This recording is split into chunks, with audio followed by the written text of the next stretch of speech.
A lot of the time, the people who are in the spotlight are not the real stars. This is certainly true of Gloria Gaither, who for decades has stood beside her husband, Bill Gaither, as the quiet yet profound force behind some of the most enduring gospel music. Now, with a voice that has been softened by age and a tone that is filled with tearful honesty, she seems to be saying one of her most difficult goodbyes. This farewell is not only to the stage she has graced for decades, but also, possibly, to the millions of people who have found comfort, faith, and hope through her words. The question many fans are asking is, what truly happened behind the scenes that brought Gloria to this emotional farewell? And why does it feel like the world of gospel music is bracing for one of its most heartbreaking chapters? For decades, Gloria Gaither has been recognized as much more than just the wife of gospel icon Bill Gaither. She has been the poetic force, the emotional anchor, and the voice of faith behind some of the most enduring songs in Christian history. As the co-writer of countless Gaither classics, her lyrics have touched millions with their timeless wisdom and unwavering faith. Today, at 82 years old, Gloria has shared a heartfelt message with her fans, a message that marks a turning point in her life and career. In a recent video released by the Gaither music group, Gloria appeared visibly moved as she expressed gratitude for decades of prayers, support, and love from her audience. Her voice trembled slightly as she began. "There comes a time when you feel a gentle tug on your heart, a sense that God is calling you to a quieter season." Though she stopped short of using the word retirement, her words clearly hinted at stepping away from large public appearances and the stage that defined so much of her life. Instead, Gloria revealed her desire to spend more time with her family, to focus on writing, and to embrace moments of peace and reflection. This is a stark contrast to her decades of touring, performing, and ministry. Before she became known as a legendary lyricist and the matriarch of Southern gospel, Gloria Gaither was simply Gloria Sickle. Born on March 4, 1942, in Michigan, she grew up in a Christian home rooted in strong moral values, deep faith, and a love for education, literature, and music. Gloria showed an early gift for language and expression. She excelled in school, where her passion for poetry, writing, and the arts was evident. After finishing high school, she enrolled at Anderson University, a Christian college in Indiana, to study English. It was here that she not only sharpened her intellect, but also deepened her spiritual foundation, preparing her for the incredible journey ahead. At Anderson, Gloria's life changed when she met a young and energetic music teacher named Bill Gaither. At first, their relationship was simply professional. Bill was already exploring gospel music, having formed the Gaither trio with his brother and sister. Yet their shared passion for faith, creativity, and ministry soon drew them closer. In 1962, the two married, beginning a partnership that would transform the landscape of Christian music forever. Initially, Gloria continued her career as an English teacher at Alexandria High School, while Bill pursued music full-time, but her talent for language could not remain hidden. Her poetic insight and lyrical gifts soon began weaving their way into the trio's songs. Bill would create the melodies, and Gloria would bring them to life with heartfelt words that resonated deeply with audiences. Her breakthrough moment came with the iconic hymn, "Because He Lives," a song born during one of the most turbulent times in their lives. By the late 1960s, Bill and Gloria seemed to embody the perfect Christian life. They were happily married, raising children, and pouring themselves into ministry. Yet beneath the surface, both were navigating profound struggles. The world outside was in chaos. The Vietnam War raged on. The civil rights movement was reshaping the nation, and traditional Christian values were under challenge. Within their home, Bill was battling exhaustion from the demands of constant touring, while Gloria, pregnant with their third child, was overwhelmed with anxiety about the kind of world in which she would raise her baby. In this season of uncertainty, they leaned heavily on their faith. During a moment of prayer and quiet reflection, Gloria experienced a wave of peace and assurance in God's promises. Out of this deeply spiritual encounter, the words to "Because He Lives" began to form, The song was not written from a place of ease, but from fear, struggle, and the desperate need for hope. That is why it struck such a powerful chord with people everywhere. When it was recorded in 1971, it quickly became a global anthem, giving Christians courage in times of hardship. The success of Because He Lives catapulted both Bill and Gloria into a new realm of influence. But it especially marked Gloria as a profound theological voice and a gifted poet whose words could stir hearts and souls. Despite the growing spotlight, Gloria never lost her humility. She continued to write prolifically not only songs, but devotionals, books, and reflections on family, faith, and purpose. Alongside Bill, she co-wrote more than 700 songs, many of which became church staples around the world. What made Gloria's writing unique was the way she wove deep theology together with raw humanity. She didn't write from an ivory tower. She wrote from the real-life trenches of motherhood, ministry, joy, and grief. Through the 1970s and 1980s, as the Gaither vocal band rose in popularity and the Gaither Homecoming video series was born, Gloria's influence remained ever present. Though she was rarely the one holding the microphone, her voice was everywhere in the lyrics and the prayers, in the heartfelt reflections that touched audiences around the globe. During this era, she also became a mentor to younger Christian artists and a sought-after speaker at women's conferences. Her thoughtful, intellectual style stood out in a male-dominated industry, offering a calming yet deeply profound perspective. Gloria's gift was not only in her writing, but in her ability to understand the human soul, the struggles, the doubts, the joys, and the unshakable hope found in faith. While the Gaither trio evolved into the Gaither vocal band and the Homecoming series reached millions, Gloria remained the steady force, guiding with her wisdom and grace. Now, as she steps back from public ministry, fans reflect not just on her contributions to gospel music, but on her extraordinary journey from a small-town teacher to one of the most powerful voices of faith through song.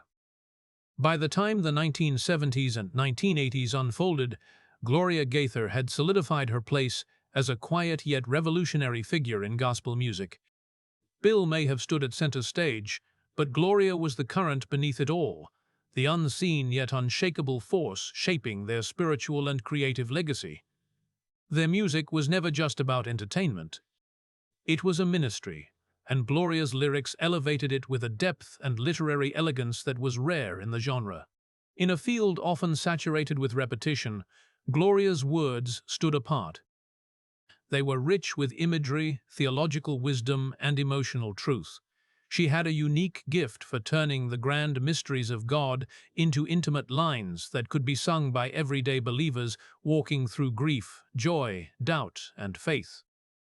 Perhaps her greatest contribution was the sense of narrative she brought to gospel music. She didn't simply write songs. She told stories. Stories of despair turned to hope, darkness transformed into light, and death overcome by resurrection. Her work carried the weight of Scripture translated into the language of human experience. Beyond music, Gloria became a voice for Christian women across generations. She embodied a balance of intellect, faith, and compassion, showing women everywhere that strength and softness, wisdom and humility could coexist in a life of faith. Her journey has been nothing short of remarkable. Now, as she steps into a quieter season, her legacy as a writer, teacher, mentor, and voice of faith will continue to echo for years to come. At a time when very few women held prominent theological positions or creative roles within the Christian music world, Gloria Gaither quietly broke barriers. She was never the type of performer who relied on glitter, stage lights, or heels to make an impression. Nor was she simply confined to the traditional role of a pastor's wife singing in the background.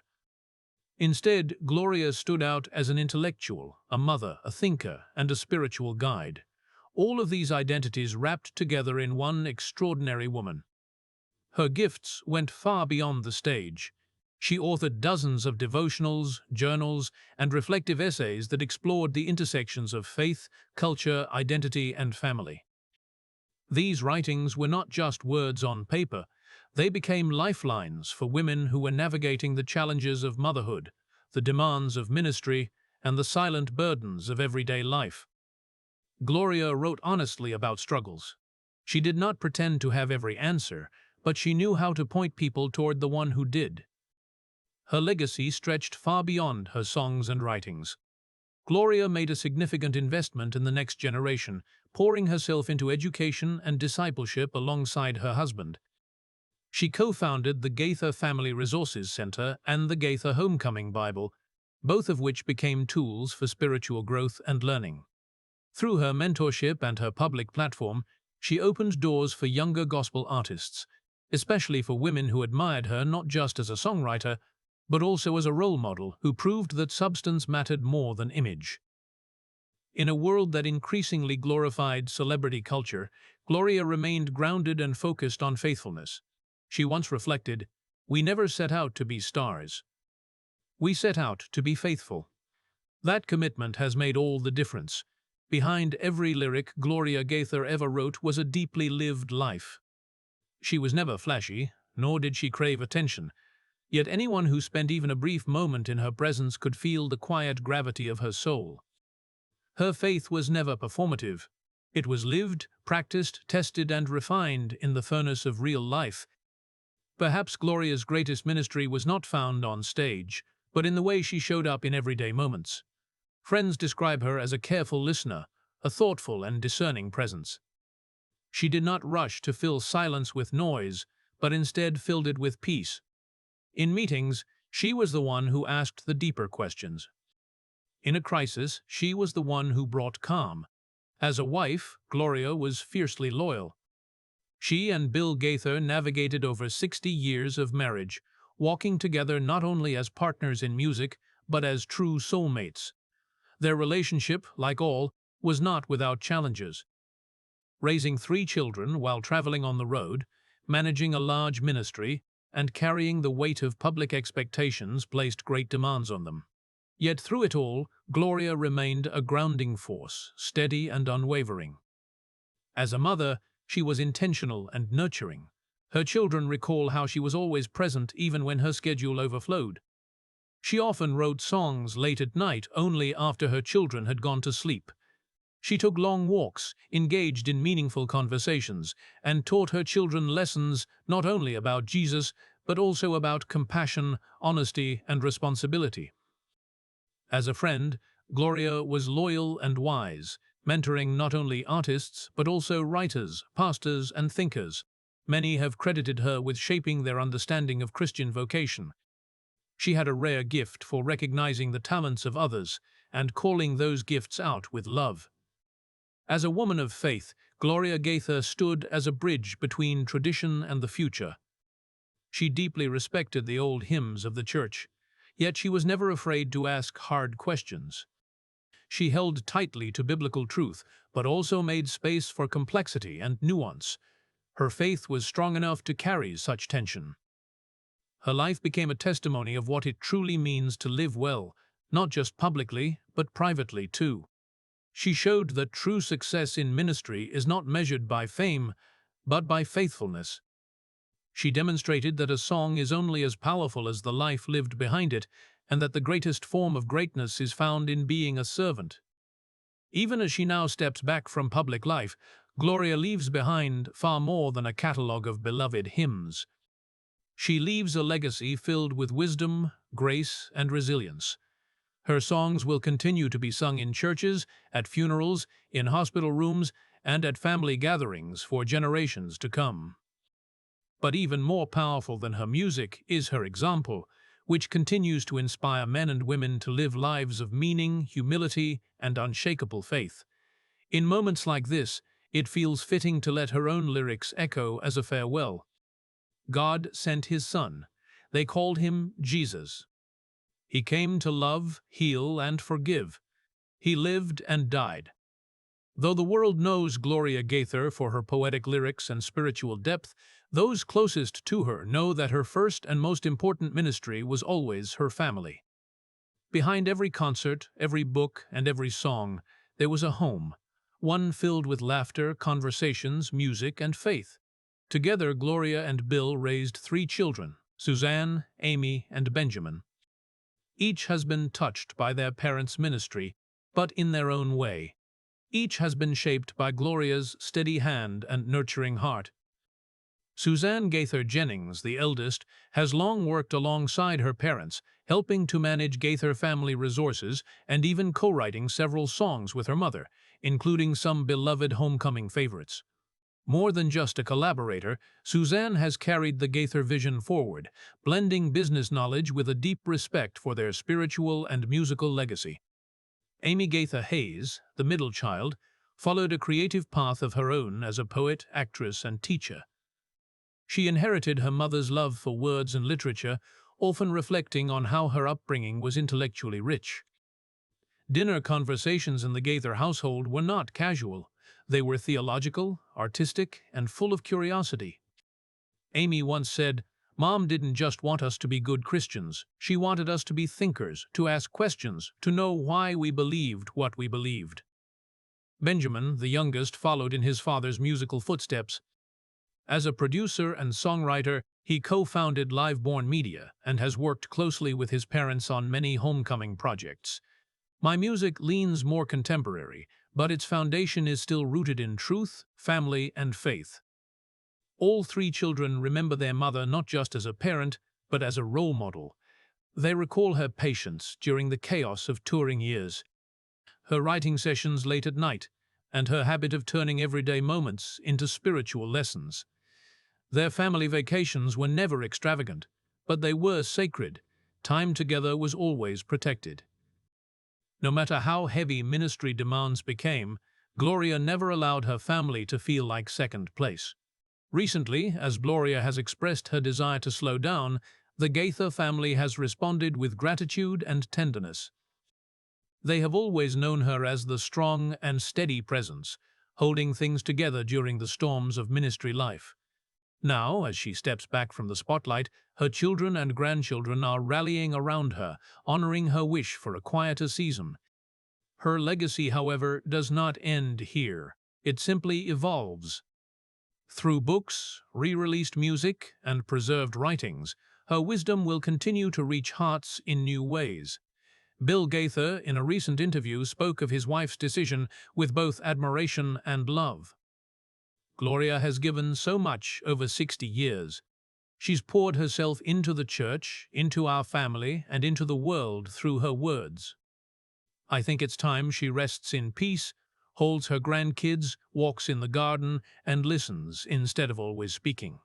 She has earned that. Her grandchildren, now young adults and teenagers, also cherish her presence. Many have shared publicly how Nana was their favorite storyteller, the one who always had a journal in her lap and a parable on her lips. They describe her as curious, wise, and filled with grace. When Gloria's farewell message was released through a short video, it sparked an overwhelming wave of emotion across the globe. Social media was flooded with tributes, with thousands of heartfelt messages from people whose lives had been touched by her songs and words. Some shared, "Her songs carried me through cancer," while others said, "I found Christ through the Gaither homecoming tapes." Churches across the United States and abroad held services in her honor. Radio stations broadcasted special tributes.